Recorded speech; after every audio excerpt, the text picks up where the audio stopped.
The Mamba mentality has left a mark. Shout out to the NBA legend, Kobe, and your daughter, Gigi. From Tom Brady to Drew Bledsoe. Rain, sleet, or snow, I grind.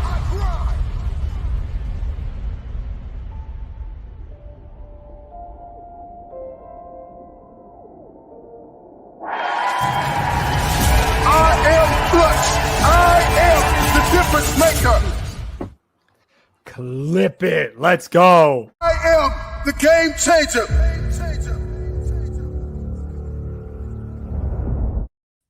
Thank you guys for joining us for another episode of the Game Changers live on the Right Way Sports Network's YouTube channel. I'm your host, CEO of the Right Way Sports Network, Malik Wright, joined with my co-host, my main man, my tag team partner, my LeBron to my AD, my AD to LeBron. We've got Smash Hit Sports. We've got Mr. Cody.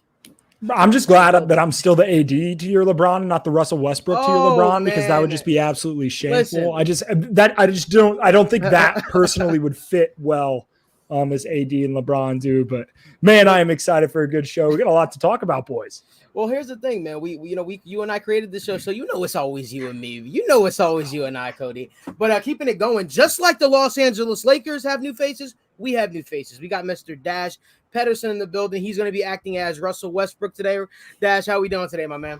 I'm good. I'm honored to be the rest here. I'm glad. Big free agent signing or big trade acquisition. I'm hyped that I get that honor. All right, awesome. And we've got Matt in the building. Matt, you could just be whatever superstar you want to be. You could be the superstar that we haven't acquired yet. Better yet, you're a legend. We're going to call you Mello tonight. I'm joking, Matt. Let's go. Hey, I'm down. I love Mello, so let's go. I'm excited for that. Absolutely. And we've got Alex hopping in a couple of minutes, and I guess Alex will act as the Dwight Howard for tonight's show. But with that being said, guys, jam-packed show, a lot of stuff to talk about, a lot of stuff to get into. This is a huge week in sports, has been a huge week in sports. It's going to continue to be a huge weekend in sports. With that being said, make sure you guys go download the TWSN mobile app. Yes, we have a mobile app. What? We have a mobile app. Yes, go download the TWSN mobile app. Our guys do fantastic work, write some great articles. And yeah, it's how you keep up to date with everything TWSN. Marissa's in the comment section. Marissa is fantastic. Matt is one of our best writers. He won, I believe he just won Writer of the Month. So congrats, Matt. I mean, you're the guy. You're the person we're supposed to be rolling out the red carpet for here tonight. But yeah, make sure you download TWSN mobile app. Follow us on all of our social medias. With that being said, guys, let's jump right into it. I'm trying to figure out where I want to start at tonight, because I don't know where I want to start at tonight. But you know what? I know Matt specifically wanted to talk about the MLB Trade Deadline recap. So, Matt, I'm going to let you take it away. Okay. Yeah, I mean, so that was one of the crazier deadlines I have ever seen. So many star players got traded. The Cubs basically sold their entire team. The Nationals got rid of some franchise players, and then contenders, they got some pieces. Giants picked up Chris Bryant. The Dodgers got Max Scherzer, Trey Turner. The Padres solidified their bullpen. They got Adam Frazier a few days before the deadline from the Pirates. That was a crazy deadline, and it's setting up to be a great playoff, especially in the National League. You got the 3 NL West teams, the Dodgers, Padres, and Giants, all at the top of the standings. They're all, jockeying for first place. The Giants are up at the moment. I believe it's 4 games on the Dodgers. So it should be a fun finish to the season. And then most likely it's probably going to be the 2 that don't win the division that play in the wild card games. So, you got the rivalries there. Right. It should be fun. And it's the MLB trade deadline is what we wish that all of the other trade deadlines were. I know every year we get super hyped up for the NFL trade deadline, and we're like, all right, who's going to move? It's trade deadline. I'm excited. And then you see a special teams guy get traded and you're like, that's it. That's all. Because every year you talk, especially when guys have, Aaron Rodgers with contract issues, and, you get guys who vocally are kind of upset with their franchise, and then they never get moved. It was really crazy to see all the things that got shaken up in the MLB. As a person who lives about 2 hours from Chicago, a lot of people not happy about the Cubs kind of selling out for a full-on rebuild. But in baseball, that in-between ground really kind of sucks. So I mean, if you're a Cubs fan, you have to at least be excited that they went all in to totally refresh and reload. It's better than letting your guys just walk in free agency. So, you had alluded to something. You said Chicago sold out, but aren't we used to Chicago selling out? I'm kidding. I had to take a quick little cheap shot at Chicago fan base. Hopefully Nader's in the comment section. Nader said, Malik, please talk about my Chicago Cubs tonight. Please talk about my Chicago Bulls tonight. And Nader, I promise you, my man, we will definitely get to that. Finish, Cody. I'm sorry about that. I think honestly, I think that the city of Chicago decided, look, Cubs, we won the World Series back in 2016. We had a great run. These guys gave us a lot of good times. We haven't had some NBA success in a while, so we're just going to sacrifice the Cubs to elevate the Bulls. I think that was just like the move for the city of Chicago. But don't forget about the White Sox, though. White Sox are winning their division. Outside. They have a legit chance at going to the World Series and, maybe winning it. No, they don't. They do. I'm telling you, that bullpen is something else.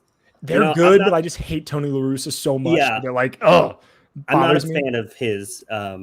I didn't like the signing to bring him back as their manager, but regardless, they're still winning. So they're winning despite him.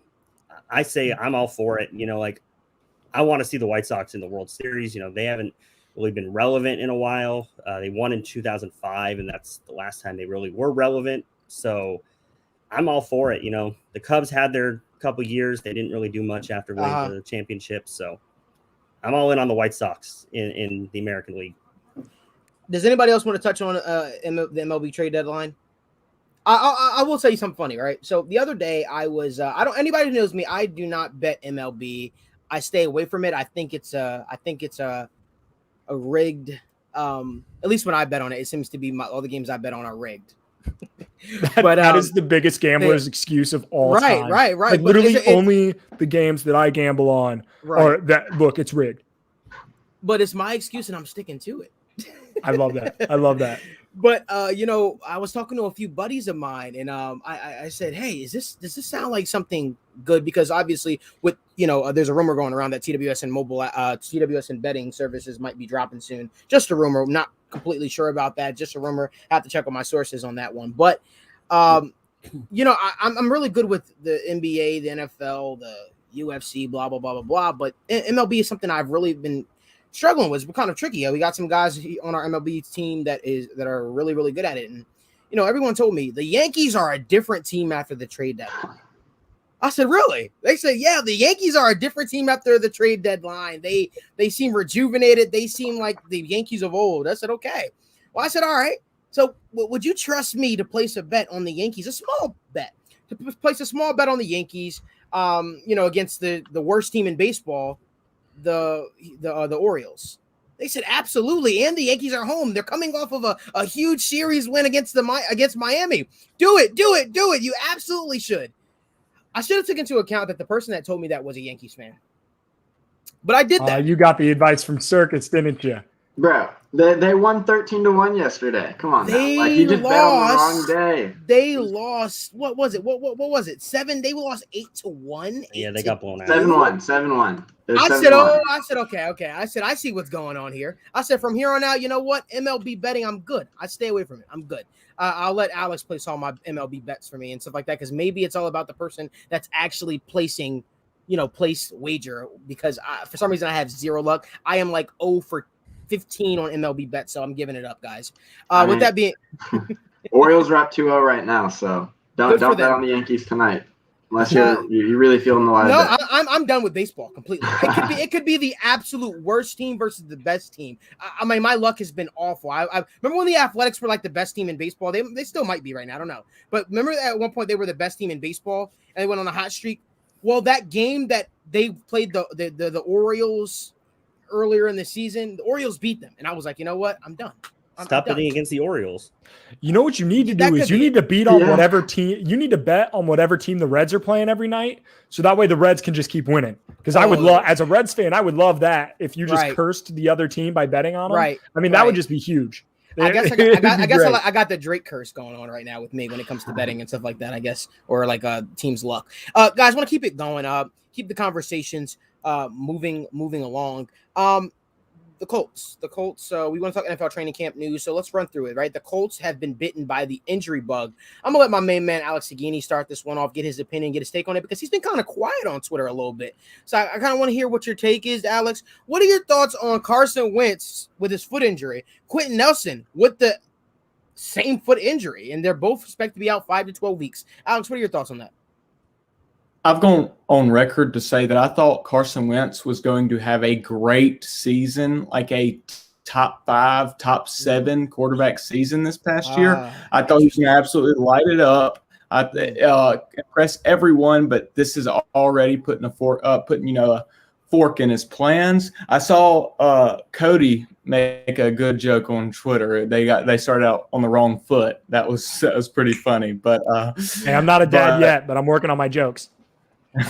But yeah, overall, you are a fur dad. You are a fur dad. I got a dog. This is true. I got a dog. Because the Colts are the type of team that is everything coming together away from, I think, Super Bowl aspirations. Genuinely, I think that they're young, a lot on their defense, especially. Their defense is super young. Their defense is good. Now they have holes here and there. And their offensive line, of course, in my opinion, is best in the league. Is it still if Quentin Nelson misses considerable amount of time? Maybe not, but it's still really good regardless.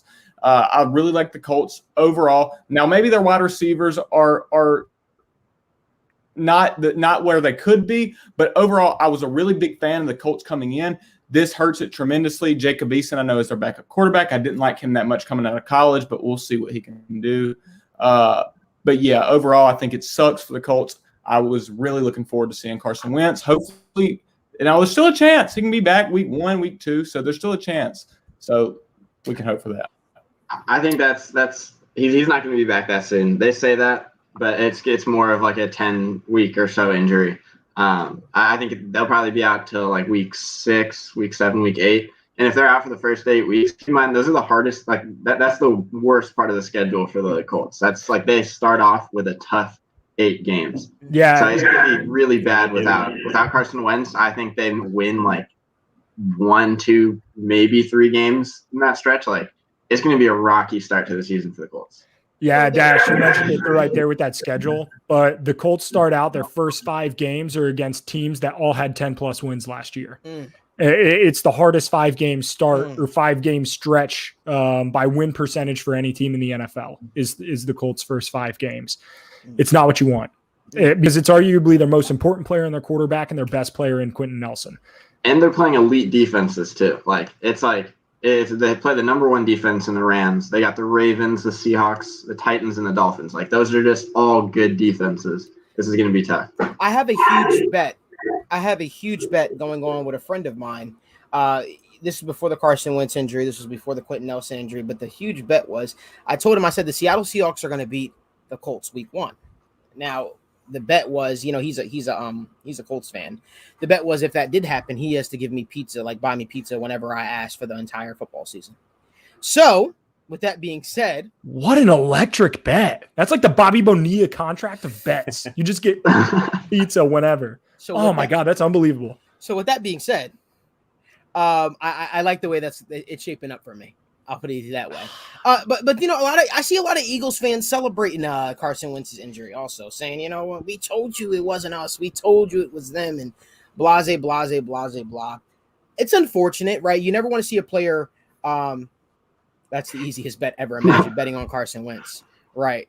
I would have made the same bet before Carson Wentz got hurt. So, if I lost, I would have had to buy him pizza for an entire year straight. So, but looks like it's going to. If you lose, you didn't win yet. Well, against the Seattle Seahawks, I have a funny feeling the Seattle Seahawks are going to pull that game out. Just going to put that out there. The Eagles. Literally, let's talk about it. The Colts have had literally the worst start to the training camp. Frank Reich tested positive for COVID. Quentin Nelson went down with an injury. Carson Wentz went down with an injury. I think their linebacker, that guy, what's his face? Darius Leonard. Darius Leonard has been nicked up ever since last season. Essentially, we just don't know what we're getting with them. And to be honest with you, the Colts don't scare me as a football team, but that's just me. But Colts, hey, listen, Colts fans out there, a guy who was your quarterback last year was recently talking about potentially coming back out of retirement is Phillip Rivers. So if things are you guys fall on hard times and you really need somebody to pull you out of this hole that you guys are in, call Phillip Rivers up. I'm sure he could awkwardly throw the ball down the field still. So I don't know. Feels like a good fit. I think they definitely should. They should definitely call Rivers. I mean, with Wentz's injury history, also, like, who knows what's going to happen with him? Call Rivers. He knows the system. He threw for over 4,000 yards last season. Why not? They went 11-5 and made the playoffs. Like, yeah, he's not up to anything. He's just coaching football at a high school. Right. I think bringing. I'd rather I think see bringing what in. he can do. Yeah, Not the rookie. bringing. I'd rather see what Jacob Eason could do. Same. See what he can, because like an actual competition, like if they bring Rivers knows? back, What he's if- probably going to try to like go for the What full if year, Jacob right? Because Eason Rivers is going to want to go to the playoffs. Like Yeah. he's going to want to go to the playoffs, so he's going to like come back and he's going to be like, yeah, I don't want to leave, and that's going to hurt Carson Wentz's like mentality. Like we know his like confidence can get shaken like by his time in Philadelphia. Like you bring in a guy who wants the job over him, he's probably going to have a hard time with that, I think. So leaving it to the backups, it might be good for your future, but it's going to really hurt the team this year. I go to Indiana one time a year typically, and that's for the NFL draft. I don't know too much about Indianapolis, but one thing I can tell you is I can promise you their fans are not as brutal as Philadelphia Eagles fans, not as fickle as Philadelphia Eagles fans. That's Playing facts. in Philadelphia, being an athlete in Philadelphia, I mean, you should just see the 180 these teams do on some of these athletes. Ben Simmons is now enemy number 1 in Philly. Oh, has to be. And the thing that I don't understand is Eagles fans actively rooting against Carson Wentz. Because if Carson Wentz misses 70% of the snaps, or if he misses more than 30% of the snaps, so if he does not play 70% of the snaps this year, that pick goes from being a first-round pick to the second-round pick, which is a big deal, especially if you think the Colts aren't going to start off hot. That is a big, big deal. So I understand, like, you know, the passion that Philadelphia fans have, but actively rooting against Carson Wentz is honestly just not good for your football team because, quite frankly, you need picks and help still. So, well, we'll see how it all ends up. I'm hoping. I just hate watching bad quarterback play. It kind of burns my eyes a little bit. So, I'm hoping Carson Wentz and Quentin Nelson make a quick recovery, but we'll see. And they still have Jacoby Brissett, don't they? No, he is on the Dolphins. Yeah, He's on the Dolphins. Wow. Yeah, it's just Jacob Eason and like Sam Ellinger from Texas. Oh God. Yep. Yeah. What a backup. What a backup core. Well, I mean, hey, it could be worse. Could be worse. Nah, What about Nick Did you guys see Jameis in training camp today? He runs through the pads and like gets knocked down by the running back pads. That's a tough start for Saints fans. That's what I'm gonna say. Let's keep it running. AJ Green is hurt again for the Arizona Cardinals. He got nicked up. Is anybody shocked? I'm rooting for the guy, right? him, Like yeah. it's a Bengals fan. I'm disappointed. Disappointed, not surprised. Yeah. And it is what it is, right? When you have a guy with a history of soft tissue injuries, those typically don't tend to go away with age. That being said, hopefully he's back by – it's still early, right? Like I know everybody's super excited. Camp just started. We have football talk back in the news. You get to see guys making highlights. That being said, like it is still early, so hopefully he can get back for week 1 and get back. I'm not too worried about him, missing time or not acclimating to the playbook. The guy's a vet. He's done it forever, and he's done it at the highest level. I think he can still do that in Arizona, but you got to be on the field to do it. So hopefully hopefully he's back by week 1. Yeah, hopefully. Fingers crossed on that one. Let's talk about the Panthers. The Panthers safety. He's no longer their former safety. I don't know how to pronounce his last name, but Edibe, I think his first name is Edibe. He knocks a player out cold in camp. Matt Rule, first training camp as the head coach of the Carolina Panthers. Those of you who know, my family, we have a history of with Matt Rule. He recruited my brother out of Temple University, and he's a very nice guy. Had dinner at my house, great guy. This is the type of culture that he set everywhere that he goes. It doesn't matter if it's Temple, it doesn't matter if it's Baylor. Now it's New York football. I'm sorry, Carolina Panthers. He was supposed to be the New York football Giants head coach, but Carolina Panthers. You see, this is the culture that he's trying to set. He's trying to make sure people are abiding by the rules, the principles of what it means to be a Carolina Panther. And I wasn't really too shocked to see things result this way. He usually is the guy that puts his foot down. I don't know if you guys really had any more you wanted to add to it. If there's any takes that you guys had on it, do you think that the Panthers are right in releasing the player? Obviously we're not in the organization. We don't know what was said. We don't know what that altercation was like. We don't know. We know what the altercation was like because we saw the video, but we don't know what the aftermath was. So, what were your guys' thoughts on that? I think you can't have that like out in the football field, especially preseason. You can't have any kind of like stuff like that. Like, yeah, like the players are gonna have brawls, like we saw what happened to Giants, but like it's different. Like when you like do something like that, like there's no place for that on the football field, especially not in training camp when you're trying to show them that you're good for the team and that they should extend your contract or give you a contract for the season. Like it's just. I know he was an undrafted safety and stuff like that. So you almost feel like maybe he was like trying too hard, trying to make an impression. Yeah, exactly. It sucks to see that happen. Matt, what are your thoughts? Yeah, I kind of agree with Dash. It sucks. You don't want anyone to lose their jobs, especially someone who's trying to make the roster. Right. But, the point of training camp is to try to shake off the rust. You don't want to get anyone hurt. Thankfully, Kirkwood was – he was released from the hospital shortly after. I believe he had a concussion. So, thankfully there wasn't a worse injury. But, you can't have that, especially against your own guys like that. Anybody really, not even if another team in training camp. But, you just can't do that. So I'm with Dash on this. Right. We see tempers flare up easily in training camp. Cody, Alex, you guys have anything you want to add, or can we move on? You have guys making millions of dollars out here. It's there's a lot at stake. So you can't have mistakes like that. And I trust Matt Rule. I think he's a really good head coach in the NFL. So I think he made the right decision. Absolutely. Now there was another outbreak, another camp, and the Giants literally involved in a brawl where Daniel Jones was at the bottom of the pile. And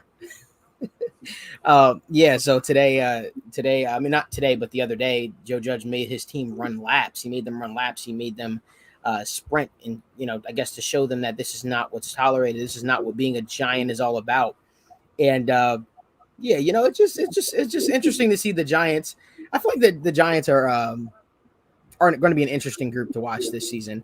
And today, somebody interviewed Joe Judge, and they asked him what his take was on it, and I quote. He says, "I'm not going to lie. It turned me on a little, seeing the guys that passionate." I wish that I could take the Drewski meme where he says, "What do you mean by that?" You know what I mean? Like, what do you mean by that? Satisfaction of making them run for hours in front of national media afterwards. Yeah. That's what turned me on, bro. I swear. I've never been a fan of making grown men who make millions of dollars playing the game of football run laps like that. That's the thing. I just think it's funny. I think he was like, "Oh yes, I finally have a reason I can do this." Like, because normally I don't. It's not they work it on their own.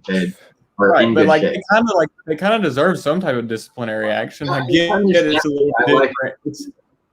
It's different. Like in high school, they would tell us to run laps. That's what this sounds like. Is like something happened in high school. This is like the New York Giants organization just runs like high school football in a lot of ways. I think that's probably why they're not very good. But they're not like, I can't believe this happened. This is hilarious to me, and the quote was hilarious. I would have made it too if I was a head coach, because at least your guys. At least your guys are out there. They're getting into it in training camp. They're not just going through the motions. For them to be out there brawling with each other, they had to have their head in the game. I remember. What's crazy? I think this is the first time all Bengals fans are actually on this show. We're all Bengals fans here, surprisingly enough. But I remember a few training camp saying, "It turns me on." I got like clip it. Oh my God. I'm going to put that. I'm going to take that just like individual thing. And anytime I see any Bengals highlight, it's just going to be Malik. It turns me on. Oh my God. Yep. Can't wait for that. That's it. Yep. You heard it here first. But I remember a few camps back where George Iloka and AJ Green got into a fist fight. And then AJ Green, George Iloka punched his helmet and broke his hand. Remember that? Mhm. It was a whole big deal. So like some of these training camp fights get really interesting. I know Cam Newton got into a few in Carolina as well. But I thought it was kind of cool to see. But I know Matt shares a different opinion as me. Matt thinks that, and I'm sorry for putting words in your mouth, Matt, but me and Matt got into a little bit of discussion in the group chat. He's like, well, this is exactly what's going to make them, NFC East champs this year. Why have them coming out the NFC East? And I said, whoa. There's still a coach, the best coach, in my opinion, one of the best coaches in football in their division, with an insane defense in the Washington football team, soon to be named Washington football team. But Matt, why do you, let's not just talk about the scuffle. Why do you actually have the Giants coming out of the East? Now, before you answer, I just want to say to you, about a year ago, there was a gentleman who came on one of my other shows that I had created called the TWSN Show, and he proclaimed that the Jets, right? He proclaimed that the Jets would win the AFC East. And I here we are, fast forward to a year later. You're coming on in here and you're saying the Giants are going to the NFC East. And I'm really curious about that. Well, let's hope I have better luck than he did. Yeah, he didn't have that good luck. He's a great guy. He's one of my main guys, but he didn't have too good of a luck there. They barely missed it last season. Mm-hmm. They have a whole nother year under Judge. Mm-hmm. They got the same offensive coordinator, so that's big for a quarterback like Daniel Jones. Keeps the same playbook. He needs to learn this. You don't want to keep. We see this so often where who's their coordinator, by the way? Sorry to cut you off. Jason Garrett. Yeah. I knew. I just wanted to make sure I wasn't crazy, right? Yeah. So because the 8-8 King. Yes. Okay. But I'm saying it's the continuality. We often see so many young quarterbacks just getting, coordinator after coordinator or head coach. And it's you need to let them build a little bit. And I think Joe Judge has done a good job with this team. And clearly with the brawl, he shows he doesn't take any nonsense from anyone. And I think that's a good thing for a head coach in the NFL. You want to show you're strong. You can lead the locker room, basically. Mm-hmm. They're getting Saquon back. I know Galladay got hurt, but they signed him. They got Tooney from Florida in the draft.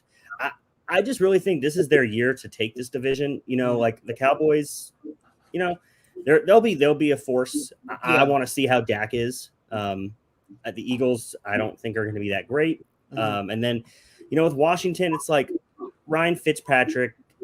He's so up and down. I can never get a read on him. 1 minute he's Fitzmagic, 1 minute it's tragic. It's I don't know. Here's the thing. Let's talk facts, right? Because that's one thing I love to do. I love to talk facts. The fact is, you look at every single offensive line in this division. There is not an offensive line in this division that can withstand the Washington football team's pass rush. They all have people try to forget because it's Dallas and everything's bigger in Texas, right? People, they sweep things under the rug. We forget how bad the Dallas Cowboys actually were last season before they went on that late run. They sucked. Their defense was atrocious. I know they brought Dan Quinn in and stuff like that, but it wasn't just the defense, right? Dak put up gaudy numbers. Dak is hurt right now too. I don't know if people are actually paying enough attention to Dak is actually hurt right now. To the point where he's missing he's missing practices. They're talking about holding him out until the season starts. It's a legit injury, and then he hurt his shoulder, and now he hurt his hand. So Nader says losing is also bigger in Texas. That's funny. But no, let's actually talk about it. Their offensive line was atrocious last year. They've come so far along from the days of the Great Wall of Dallas. They've come so far along from the days of their offensive line coach, aka Frank Pollock, being the guy to head up the Great Wall of Dallas. They no longer do have Travis Frederick. They don't have the elite play of Tyron Smith. He's hurt consistently. There's swap guards in and out. Connor Williams hasn't lived up to potential. When they drafted him as high as they did, the Dallas Cowboys offensive line struggles. So the fact that Dak Prescott was able to put up the numbers that he did. Could you imagine a second year under Ron Rivera with a more talented Washington football team? They added Curtis Samuel, who I think has breakout potential written all over him. They have Terry McLaurin, okay? And Ryan Fitzpatrick, at the very least, he could be a game manager. That's all you need from him. You just need him to be a game manager. And let's not forget, last week I said on the show, the Washington football team is one of the teams that are in on Deshaun Watson.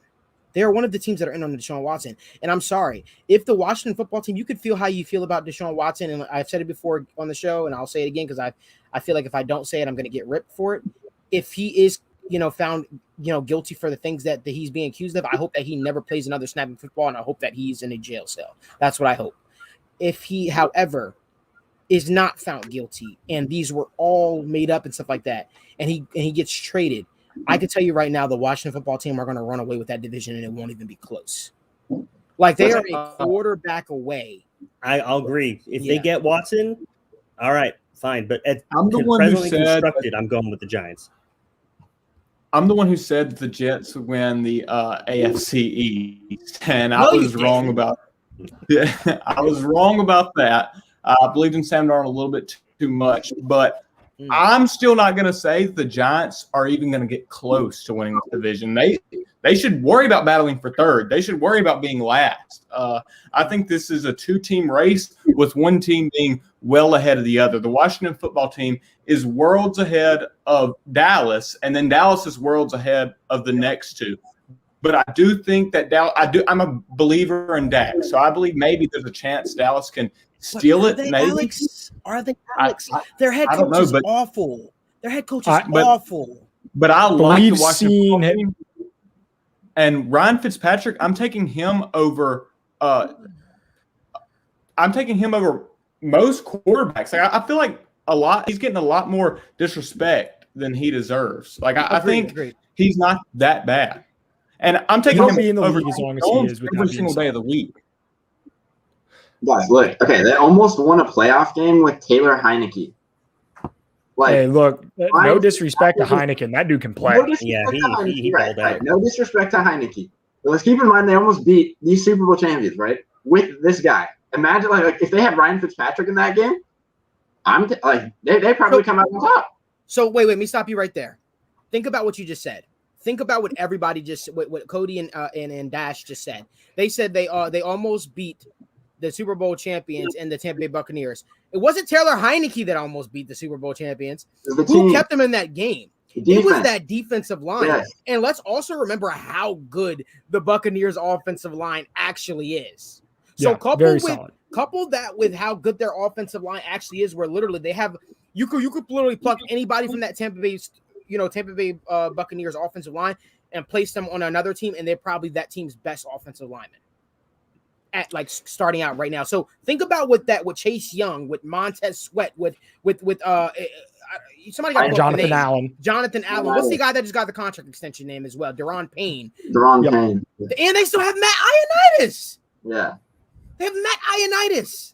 Like, he's a freak. This defensive, they're and then they have that weirdo at middle linebacker who's literally a freak because he's all over the field. I forgot his name. It's Travis Holcomb. Didn't they just draft a guy too for linebacker? Yeah. And don't forget, they still. I mean, I know some people are not as high on him, but Reuben Foster is still on their team. They also signed back their cornerback Kendall Fuller that left them. And then brought in William Jackson III too. And then brought in what? Well, he didn't look too good. All right. Yeah. All right. Well, that's against Terry McLaurin. It's hard to look at. Yeah. No. He's fine. But I'm telling you guys, this Washington football team is a quarterback away. Like Giants, Dallas Cowboys fans, Eagles, you should just be thinking about whatever you're thinking about. But I'm telling you right now, like the day that the Washington football team gets a quarterback, whether that means they acquire one via trade, maybe they trade for Jacoby Brissett, maybe they trade for a Nick Foles just to keep them afloat to the season or for whatever reason. Like, that's the day that this division is no longer a toss-up. That's the day that this division is no longer competitive, because I think that the Washington football team, with Ron Rivera at the helm, they're the team to beat in that division. But, Matt, I understand where you're coming from. I just think the Giants have a lot to work out. I mean, they signed Kenny Golladay to a huge contract. He's hurt already. I know. Yeah, I just can't say healthy. I'll say one thing in defense for Matt. Malik, you said it yourself, Jason Garrett, king of 8-8. But if he wins that 17th game of the season, 9-8 could win that division. If the football team has a bad year, that could be the NFC least again. and they like 9-8 could win that division. Let me correct something. With Ron Rivera at the helm, the days of that division being like the Washington football team not being competitive are over. He is easily one of my favorite. He should have never been fired in Carolina. I think Carolina was out of their mind for firing him. But I understand why you had to. You had to change it, get a new voice, stuff like that. But he was easily still one of the best coaches in football. That all being said, right? Saquon, there's still question marks around Saquon Barkley. One of our guys was covering Saquon Barkley's camp the other day, had a chance to talk with him. Saquon doesn't know if he's going to be back for week 1. He doesn't know. He did tear his ACL, not late in the season, but a few weeks into the season and stuff like that. There's still some question marks. And like to say like, hey, we're relying on a running back, not just a running back, one of the best running backs in football who coming off of a torn ACL to be a focal point of our offense, coming off an ACL injury. I think that's kind of putting a lot on him year 1. Coming back from an ACL injury. I think that's – and Saquon's in a contract year too. He's in a contract year, so he has to be thinking about that as well. So my thought – it could, sure, but I just think that there are more facets to the Giants still don't have a good offensive line. No, I think not good. I think they have the worst offensive line in football. I think that offensive line is that bad. I am out on Andrew Thomas. He was my least favorite tackle prospect in that draft, and I can't believe he was the first one taken. Mm-hmm. I'm not a believer in Daniel Jones. I'm not a believer in many of their weapons. I think the Steelers have the worst offensive line. I agree. I think the Steelers are worse. I don't mind Matt Parrott, and he's a decent tackle, not great, but like he's serviceable. Like I think they have a bottom 5 O-line for sure. To say they're the worst, I think Pittsburgh. Yep. Beat on that one. Yeah, I'm actually so far out on the Giants that I took their win total under 6.5 2 days ago. Okay. So give me I don't see a path to where bad offensive line play and a quarterback who turns the ball over a ton while they added one weapon. Like I'm not a believer in Evan Ingram. I'm not a believer in Slayton. Like Washington should trade for Andy Dalton at the trade deadline.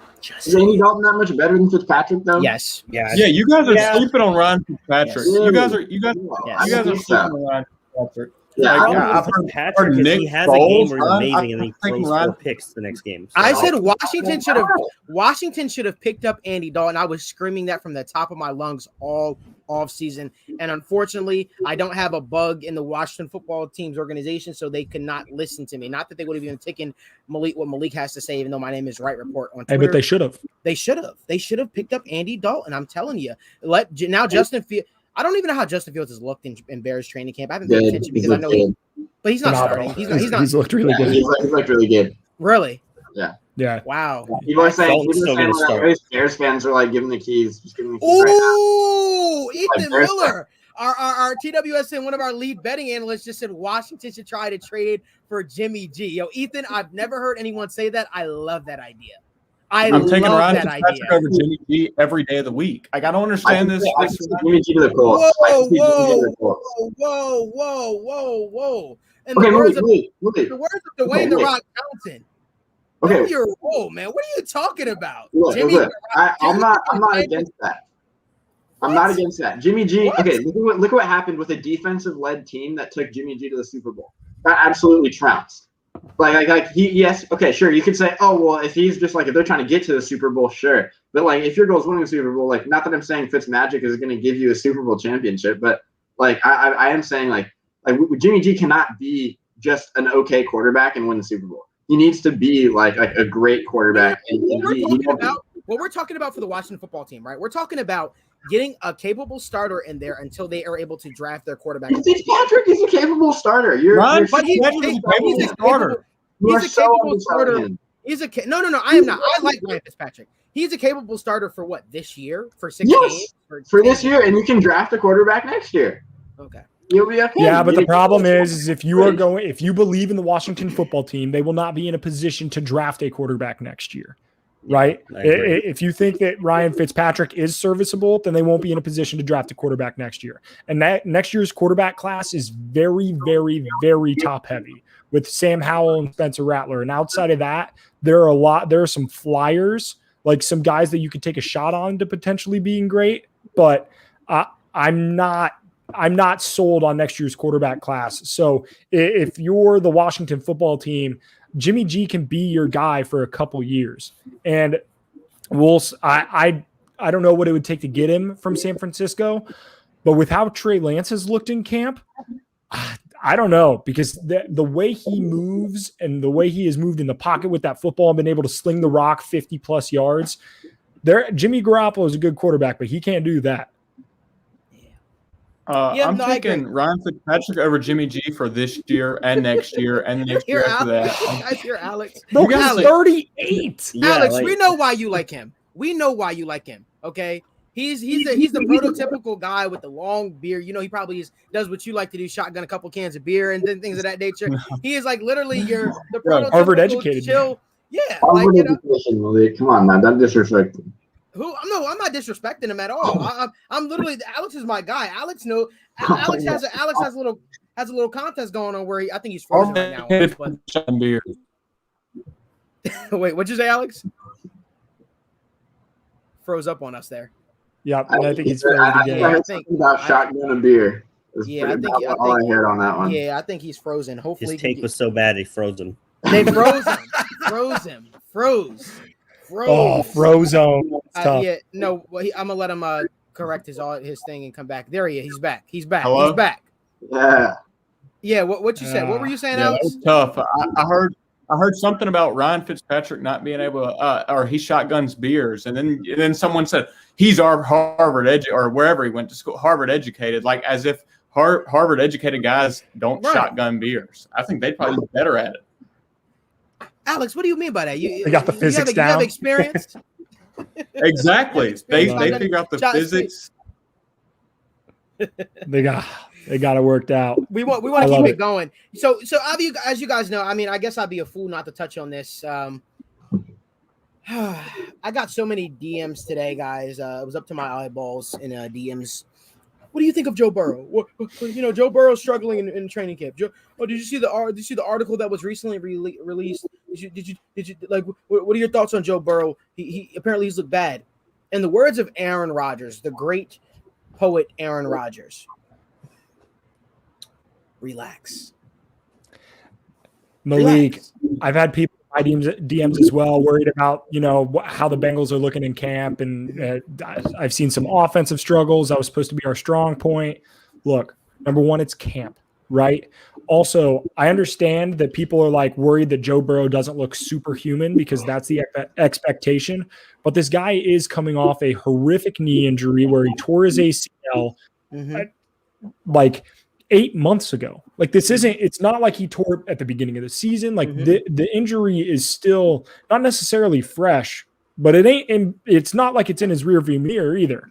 So it's something that he's actively dealing with. And it's training camp. While the highs are high and the lows are lows, and like everybody's excited for football to be back, I think we need to take training camp news with a grain of salt. At this time last year, BC Johnson was ahead of Justin Jefferson in training camp, and Justin Jefferson was going to be the third string wide receiver in Minnesota. Like at this time last year, N'Keal Harry was supposed to be Randy Moss for Cam Newton over there in New England. Like training camp is training camp. I know we're all excited football's back, but we kind of need to cool our jets a little bit. Cool our jets, yeah. You heard what Cody said, guys. Cool our jets. Does anybody else want to touch on that really quickly? I mean, I agree. Just relax. Like, I just think, like Cody was saying, he's coming off an injury, like a major injury. So it's like we can't expect him just to get going right away. Like, he needs some time to build back up too. Like, and honestly, it sounds like the defense is doing great, which that was our weak point. So, like, while he's rehabbing, like, let's give him some time here. Like, I hate to say I told you so about the Bengals defense, but I love to say they were good after Joe Burrow got injured last year. They were good after that injury. I'm interested to see how they utilize some of their new assets from a creativity standpoint, right? Like there's a lot of the Steelers use Mike Hilton very creatively. I wonder how Olue is going to do that because I'm hoping. I have high hopes for the Bengals defense and what they can do with their new pieces. I think creativity is something that is kind of focused on offensively. Like everybody loves, the pre-snap motion and what Shanahan does over there and like what Andy Reid can do in Kansas City. But like creative defenses, like that's what gets my blood boiling, and I love to see it. So hopefully we can see some of that in Cincinnati this year. I was getting some messages too, like saying from some Jets buddies of mine that cover the Jets. They're like, "Oh, don't you miss this in Cincinnati? Carl Lawson's absolutely destroying tackles." I said he did the exact same thing in Cincinnati, but it resulted in the same thing on the football field. T-Rex arms, doesn't get sacks. Sure, he gets pressures, doesn't produce enough for me. I'm good. I like the lineup we have, but I said he's a monster. He could be a monster if, in the words of him, he's allowed to use his pass rushing moves. So we'll see. We'll see how he shakes out for the Jets. But I'm happy for them anyway. They definitely got a player in Carl Lawson. Want to keep it going, guys. NBA free agency, and I just want to start this off by saying one thing: the Lake Show is back. The Lake Show is back. Regardless of what people have to say. Regardless of what people like Alex Gane have to say about the Russell Westbrook move, regardless of what guys like Pranav Sriraman have to say about the Russell Westbrook news, regardless of what people like Cody Rear have to say about the Westbrook move, I'm here to tell you live on the Game Changer show that the Lake Show is officially back. Two of my favorite players in the NBA, Russell Westbrook and LeBron James, are finally together in LA. And listen, I'm here for it. Then they topped it off. Wait, Matt, they didn't say that was enough. Wait, they went out, they got Russell Westbrook, right? They added Kent Bazemore, shooter. They went out and added Trevor Ariza, shooter. They brought back Dwight Howard, dog. Then look. I was excited. I was pumped, right? Matt? What did they go and do? They went out and they signed Melo. They went out and signed Carmelo Anthony. They didn't just excite me with just that. You know what they did? They went out and signed my twin, only because he has the same name as me. They went out and they signed Malik Monk, shooter. Listen, I'm here to tell y'all right now, for all you people, I just hope that the respect is just as loud as the disrespect that LeBron James heard at the end of the season. And LeBron James, he right as we were going live on the show, he says, keep that same narrative energy when it begins with the eye emojis. LeBron is changing back to 6 this season, and we know what happens when he put that 6 on. We know why he put that 6 on. Don't let him put that headband back on. I know he ain't got too much hair on his head, but don't let him put that headband back. I'm telling y'all right now, the time for talk is over. Pranav, shut up. I know you're going to Hawaii. You could talk junk and all this kind of stuff about the Lakers, but this is my time this time. I've heard you talk all week for damn near 2 weeks about the Russell Westbrook and talk about spacing and talk about how it's not going to work. And all your points are valid. All of your points are valid. But I'm here to tell you right now, the Los Angeles Lakers are coming out the West. Not only are Lakers coming out the West, they're going to win the championship next year. And I'm going to be sitting up here with the Nate Diaz gif. I'm not surprised. I'm telling you this all right now. Lakers. Look, okay. Lakers, I agree. They have a good team going forward. Let's not get carried away here. Okay, LeBron James putting the 6 back on. Yes. When did he do that last decade? All right, let's keep in mind that he's a different player now. He's not the same guy. He's not about to put the 6 back on and gain 10 inches of vertical. He's smarter. He's not going to gain 10 inches of vertical and like run like 3 seconds faster. He don't got to. He's not going to. He does have to, actually, I think, to be the MVP again like he was back then. So I agree. He's on a good team. The Lakers are a good team going forward.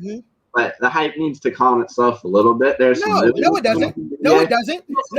Lake Show doesn't stop the hype. Lake Show don't stop. Lake Show don't. And I'm a Boston Celtics fan, but I'm here to tell you right now. You're not a Boston Celtics fan. I have not heard one thing come out of your mouth about the Boston Celtics in like 2 months, and all I hear is I'm a LeBron. Listen. He's a LeBron fan first, Celtics fan second. All right, get it right. Get it right. But listen, I'm here to tell you right now. Listen, you can hate on the Lakers all you want. You're hating. You're a Portland Trailblazers fan. What y'all got going for y'all? absolutely nothing. I touched on yesterday. Nothing. Absolutely nothing. You got nothing going on, right? I think Damian Lillard needs to get out of there. I want him to go to the Warriors. I think that'd be a fun idea. He can go wherever he wants. It don't matter. Listen, the Lake Show don't stop. The show is not going to stop. Listen, you could talk about spacing. You could talk about how it ain't going to work. One thing I loved about LeBron James, AD, and Russell Westbrook, I mean, Matt, just hearing me say that just gets me excited. And I know Alex is a big-time LeBron fan, too. So I think he shares the same sentiment to some degree with me. But I'm going to tell you this. One thing that I loved about the Russell Westbrook move, they said that they got together at LeBron's house weeks before, and they talked about putting their egos to the side to accomplish things for the greater good. Like, there's something special so LeBron in players. So did they also talk about because he's not a free agent. He's not a free agent. It's not tempering, so he's not a free agent. Yeah, they also talk about shooting the ball better. Listen. That's why they provided shooters around him. Russell Westbrook's gonna be the ball handler. Russell Westbrook's gonna be the ball dominant player. But listen, what I'm saying. Listen, you're a hater. You are a hater. You are a hater, sir. So I'm gonna simply tell you right now. They came together and they said we're gonna put egos aside. You know who else came together and said, "Hey, we're gonna put egos aside"? Me, Cody, Alex, Dan. We said, listen, we know we are a powerhouse by ourselves. We said we're going to come together for the greater good of mankind, and we're going to bring you guys the Game Changers show. So I can understand what LeBron, what Russell Westbrook, what AD, what Anthony, what all these guys are doing. They're coming together for the greater good. Listen, at the end of the day, you could have your stat wizards like Pranav that sit up on the computer all day and say, well, they shoot from 25% when Russell Westbrook's in the game.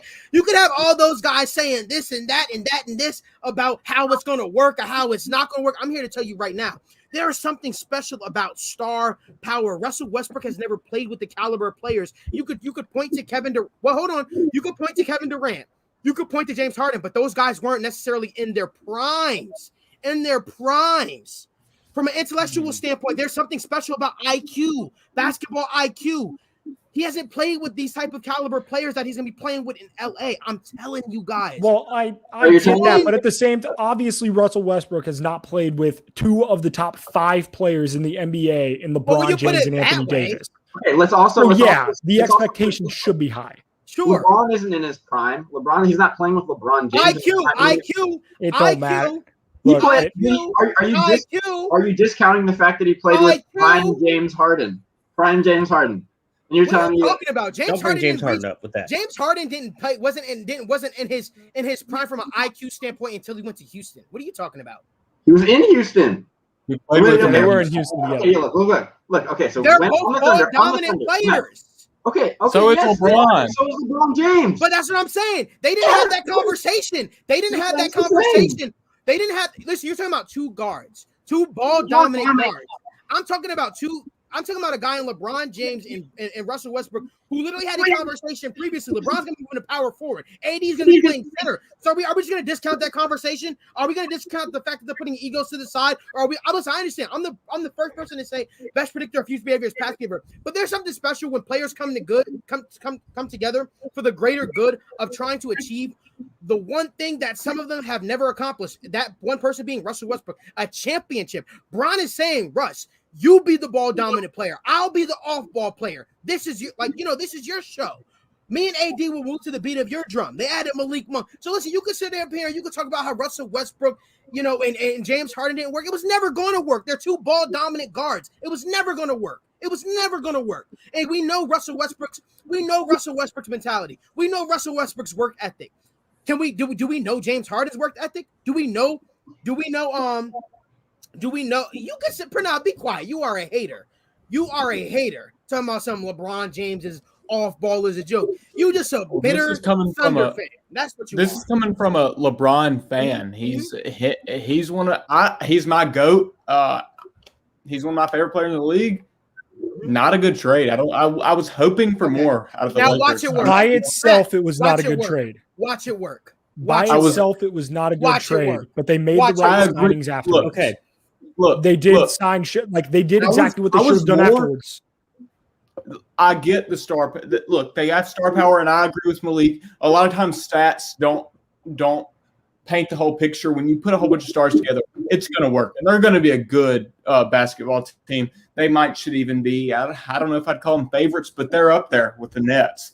With that being said, I'm not a big fan of Russell Westbrook. I never have been. I think he's one of the more overrated players in the NBA. I think From an efficiency standpoint, yes. Yeah, exactly. And you're talking about the reason it didn't work in Houston is because they were both on ball, as if LeBron isn't completely an on ball athlete. What did I just say? I just said it's something special, right? We're only judging it because we've never seen it work, and I understand it's going to be the talk until the NBA season opens up. But Alex, I'm here to tell you right now, it's going to work. Just like people tried to tell me AD and LeBron won't work. They'll never win a championship. I heard people saying that. They'll never win a championship with that core. They won't have enough. That core will never be able to add the talent around them in order to win a championship. LeBron and AD just will not work out. Playing with LeBron is hard. I've heard that for years, but yet and still top tier players want to play with LeBron. They want to play with AD. They want to be a part of the Lake Show. So listen, people, I can understand. I respect people coming up with their opinions based off of preconceived notions of how Russell Westbrook has played before in the past with two other ball-dominant superstars in Kevin Durant and James Harden. But I'm telling you, this is a different ball game. These guys came together. These guys said that they're putting egos aside. Well, guess what? Something special happens when you get a group of men. This is a quote from Vince Lombardi. Something special happens when you get a group of men coming together to believe in a common goal and working towards that common goal. I believe that Russell Westbrook in Los Angeles will work. I genuinely believe that. And I think we'll see a different LeBron. It's obviously with him being off ball this year. We've never seen it before. So that's what we have to go off of. I would feel a lot more comfortable if they grabbed a star who could shoot, though, like a good shooter who is also. The problem is they don't need another star. Mm-hmm. They don't. If you look at the trade itself, I'm going to go back to what Cody just said. It's a bad trade on its own. Mm-hmm. Okay, Kyle Kuzma, he at least once a game he dribbled the ball off of his foot. Like he's a scorer. He's going to do well in Washington, but he needed to get off the Lakers.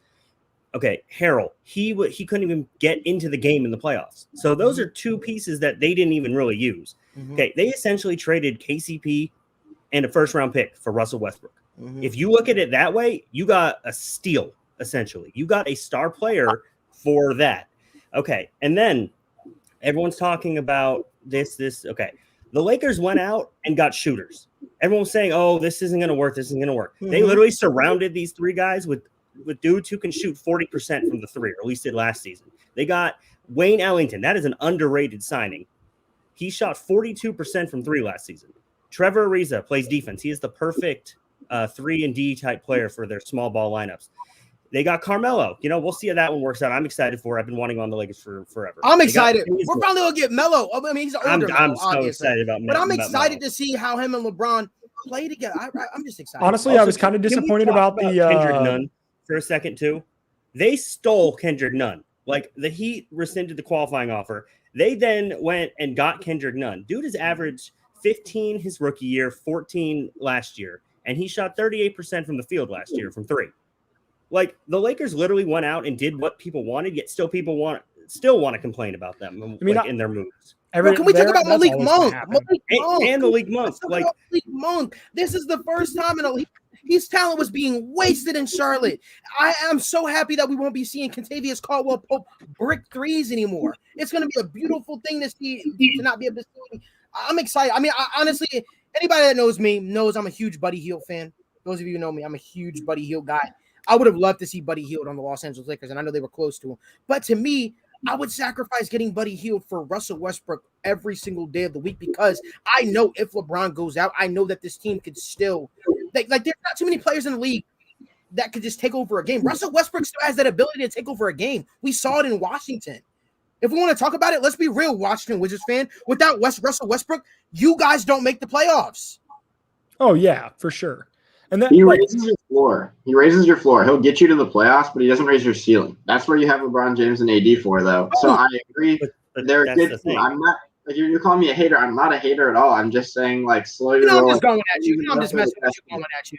You know, you're my guy. I'm just messing. I know. I'm just saying, like, I don't even think I'm not sure yet if they're the best team in the NBA, because the Nets just on paper still look. I don't think they're the best team in the NBA. I think they're the best team in the West. Malik Monk is a starter.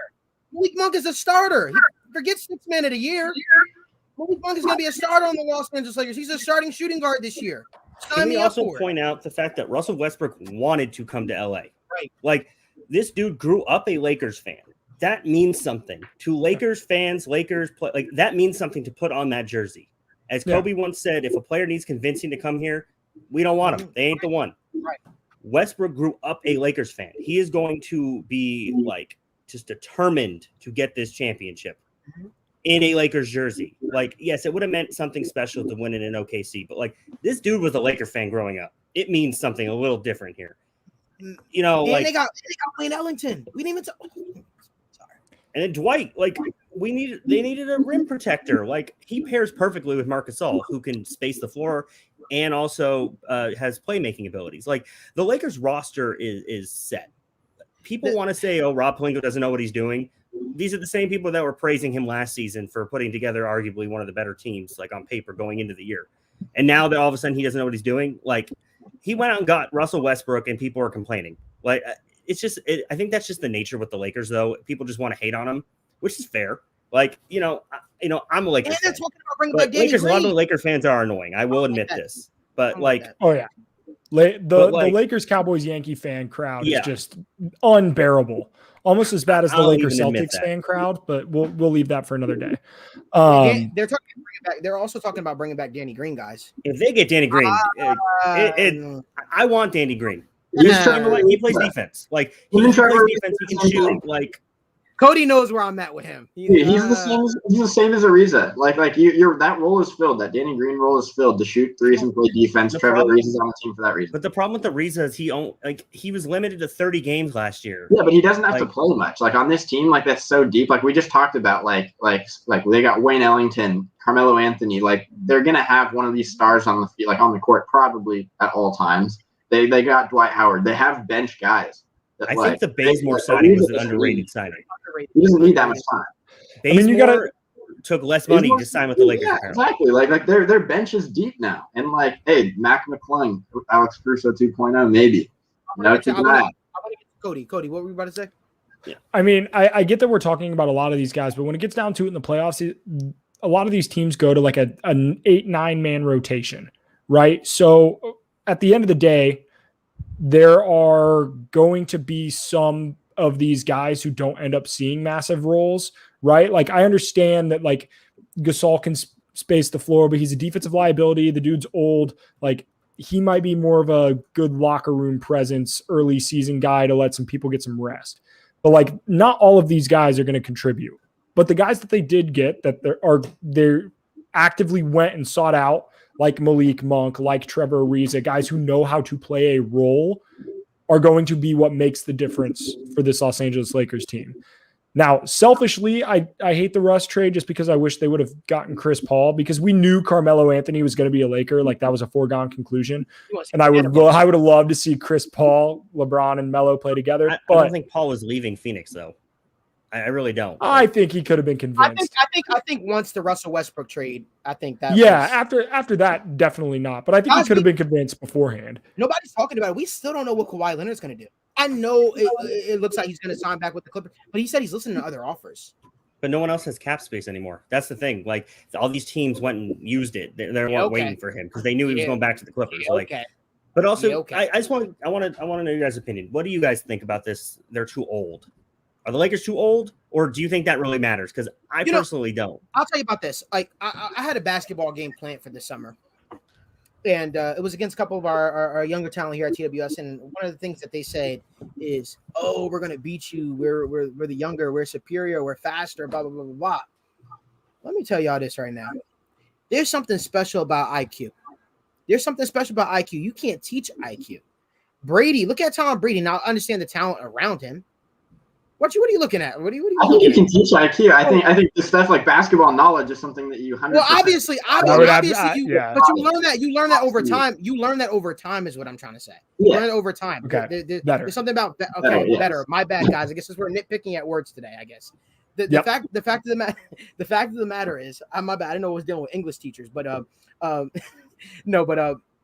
fact of the matter is, LeBron has, in my opinion, out of any athlete that I've ever watched, he's one of the best IQs. That's what I think, and I think he's been able to play at the top level, as far as he has been able to play because of his IQ.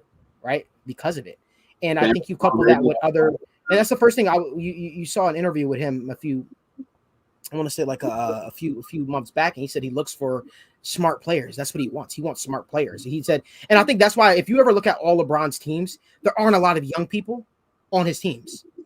And I think ever since he went to the Miami Heat, where he paired up with Dwayne Wade and all that, he realized that you have to have a healthy balance of veterans and younger players in order to take the next step, which is why the Lakers didn't let a guy like THT and Talon Horton-Tucker go, because they also believed in what he could become.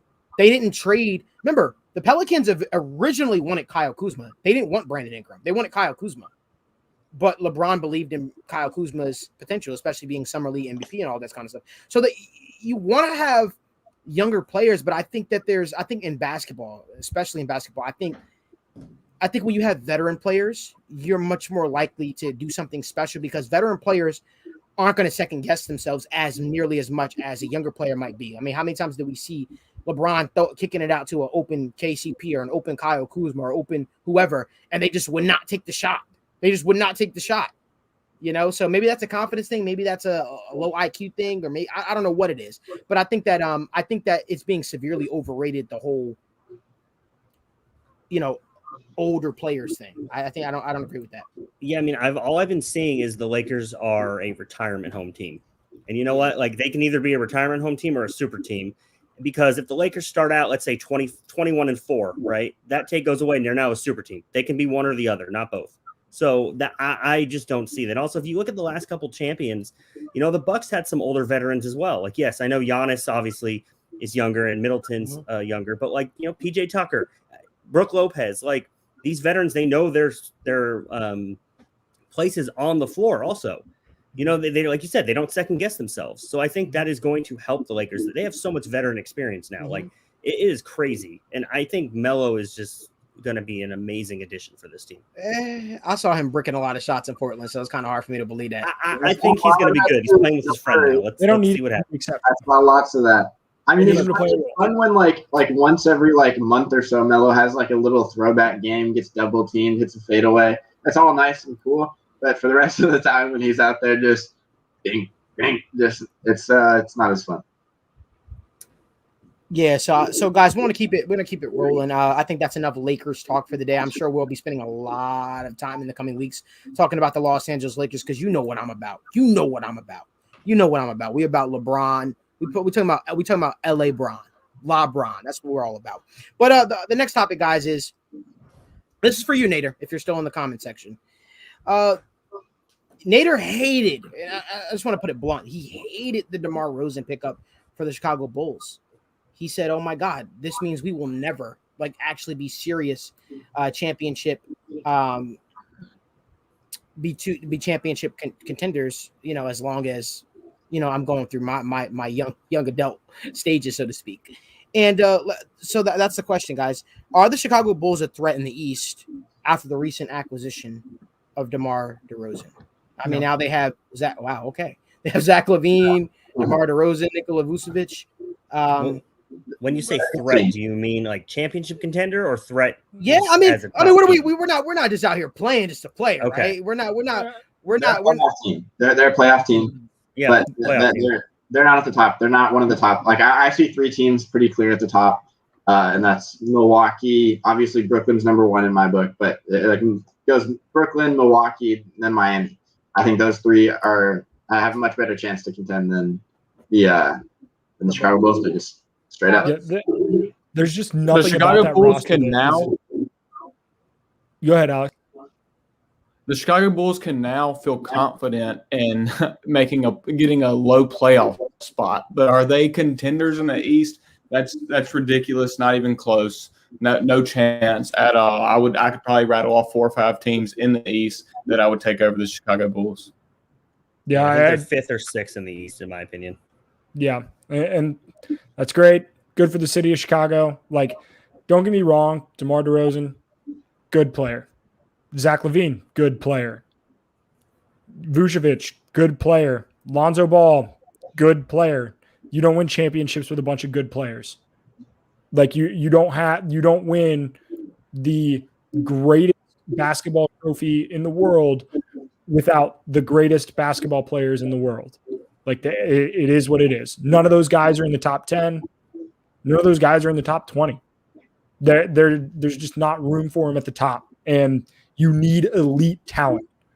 Like say what you want about the Bucks building from within, but they still had an elite talent in Giannis, and they still had, quite frankly, great talent in Chris Middleton and Drew Holiday. The Bulls don't have any of that. They have some very good talent. That's what they are. They're going to be fun. They'll make the Bulls fun to watch. I mean, at least better than a team that couldn't even make a play-in game last year.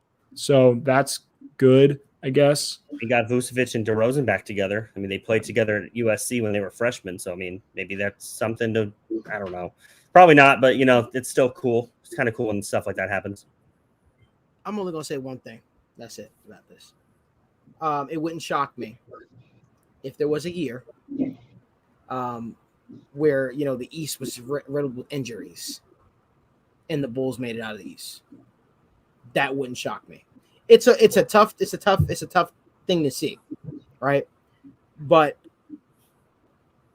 I think the Bulls are sneaky. I think the Bulls can shock a lot of people. I'm not expecting them to actually be serious contenders in the East necessarily. They are a playoff team, but when we get into the NBA playoffs, you guys know just as well as I know, like any playoffs, it's all about who's healthy and who's hot at the right time. That's what it's about. This team, to me, the Bulls team looks like one that could have gone on a good run in the bubble. That's why. Yes. So if we ever have a scenario again where we're in a bubble, God forbid, Bulls team, I like this Bulls team. I'm picking the Bulls team to come out the East. That's just me. I'm picking the Bulls to come out the East. That is the most bold. But like, if we go back to a bubble and the finals start on a Tuesday, I like the Bull. Get out of here with that if stuff. If nothing. God. Yeah, I mean, it's just one of those shot in the darks. I'm a gambling man, so like, why not? Yes, sir. If we ever go back to a bubble, I'm picking the Bulls. I want to keep it going. Our last topic. I know Cody wants to talk about it. I don't know why Cody wants to talk about it, but Cody wants to talk about the Hall of Fame game. So Cody, be a game changer. Let's talk about the Hall of Fame game. Yeah, football's back. You just must be ecstatic. What is I know you said you have a bet on the game and all this kind of stuff. Talk to me. I do. Bold. All right. Look. There is a lot of money to be made in the preseason. I know preseason football stinks. All right. We are not excited to watch the third string Dallas Cowboys quarterback against Dwayne Haskins tomorrow night at 8:00. But I am excited to watch not only the Hall of Fame speeches and how long those go, but how long these terrible offensive drives go and how quickly the game develops in the Hall of Fame game. And there's some money to be made in the old Hall of Fame game. The last 5 Hall of Fame games played, granted 2 have been canceled, 1 due to COVID, the other due to terrible field conditions. But the last 5 Hall of Fame games have averaged 28.4 points each game. The over-under is currently set at 32.5. It has hit that number 2 times by a half point in the last 7 years. I am on the under in the Hall of Fame game. Enjoy some football being back. Make a little money. Preseason gambling is real easy because a lot of the books are figuring their stuff out yet. I made a killing on preseason betting last year, not to toot my own horn, but I just wanted to give you guys a taste of some of the great gambling content that is going to be coming on TWSN. So for my first official football play of the year, I'm going to take the under in the Hall of Fame game. Wow, that makes me sound like a degenerate, but I love it. We're back, baby. Football's back. I love it. One thing I'm going to say, you said get kicked back, watch some football. It's hard to say it's football when it's Mason Rudolph under center. All I'm saying. Look, we'll get some Dwayne Haskins, all right? Ohio State in Ohio, maybe? Will we? We'll see. Hey, maybe a lot of turnovers. Good for the under. There we go. All right, guys. Well, as you know, you can join us each and every single Wednesday night live on the Game Changer Show. We appreciate you guys for tuning in for another episode. Hopefully we were entertaining. We try to be entertaining. And we appreciate you guys always supporting us. Make sure you download the TWSN mobile app. Subscribe to the TWSN YouTube channel. Please subscribe to the TWSN YouTube channel. We cannot do this without you guys. We are almost at our goal of 1,000. Let's hit it. Let's hit it. Let's hit it. Let's make it happen. Like I said, follow us all on our social medias. Matt Dash, this was awesome having you guys join us on the show. Hopefully we could do this again sometime. Rishi had an awesome time. Really had an awesome time having you guys on the show. But again, guys, hope you guys enjoy. Wait, hold on. I almost forgot. And Cody's going to kill me because Cody wants to get out of here. But I almost forgot. UFC 265, guys. Oh, love it. We almost forgot. There is some more plays to be made. We're not going to break down the whole card. We're just going to simply go to the main event. Cyril Gane is going up against Derek the Black Beast Lewis for the interim heavyweight championship, UFC 265 this weekend. Guys, really, really quickly, want us to go around, make your picks, and if you want to say why, you can say why. I'm going to start with you, Alex. Who's your pick? I'm betting on Derek Lewis because I love the guy. He's a big underdog. He's a big underdog, and at any moment he can land one on someone's chin and end the fight. Anytime Derek Lewis is there, he always has a real chance, and that can't be disputed. He has a real chance, and he's like what, plus 270, I think I saw. So I'm hammering Derek Lewis. Yeah, he should be plus a lot more than that. He's awful. Matt, who you got? So I'll be honest, I'm not too familiar with the fighters. But I went and I read the UFC 265 fight preview article that Nader and Marissa here at TWSN wrote. Love the plug. Very good article, guys. Shout out to you guys. It taught me a lot. And I was able to then pick against Alex here. So I'm going with Gane here with my pick for Saturday night. Dash, you can catch Dash and myself on the TWSN UFC 265 preview show this Saturday at 1 p.m. Eastern Standard Time. But Dash, give the people a little preview. Who do you got winning and why? Little preview, Cyril Gane. He's just the better technical fighter. You just look at every part of his game, and he's better than Derek Lewis. One thing, like Alex said, Derek Lewis, he's got that knockout power any given moment. But I take the guy who's proven just a lot more fighting skill, in my opinion. And I'll have a lot more to say on Saturday. A lot more to say on Saturday. By the way, you should listen to this man Dash. If we're really counting it, the man went 11 straight. I think he went 11 of 1 on his UFC picks last big fight card that we had. So I would definitely listen to Dash. I'm going to be listening to Dash, although we disagree on a few fights coming up this week. I think he's going to be wrong this time around. But Cody, what are your thoughts? Yeah, look, Derek Lewis is essentially the UFC version of Wreck-It Ralph. Super entertaining, a lot of big punches to be thrown, but he's just clobbering around out there. Give me Cyril Gane with the minus money, minus 350. Cash it in. I do think Derek Lewis will have an amazing post-fight interview. But with that being said, in terms of my pick, guys, I'm going to go with the UFC 265 preview show. If you want to hear my pick, listen into the UFC 265 what preview a tease. show this upcoming Saturday at 1 p.m. Eastern Standard Time. As you will listen to my pick, you will hear who I have winning, because I know, I've been told already, I know for a fact that this person is going to win the fight.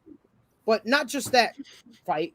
Listen to the UFC 265 preview to listen to all of the fights and all of our guys, Michael Daly and Dorian, Daniel Alameda, Nader, all the way in Jordan. And guys, I kind of said goodbye already, so I'm going to make this quick. Appreciate you guys for joining us each and every single Thursday night. Tune in next Thursday night as we recap all things in the world of sports. Wednesday night. Malik, it's Wednesday. Malik's a day ahead of us, guys.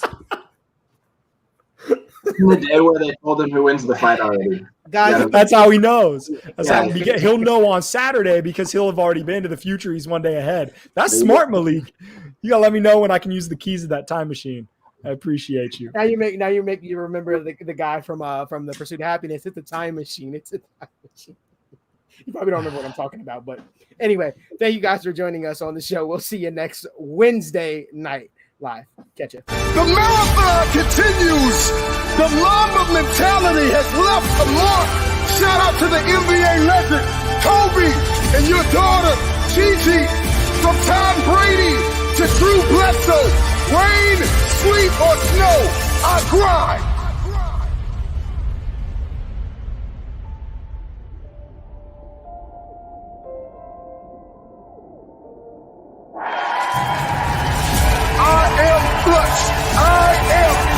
difference maker.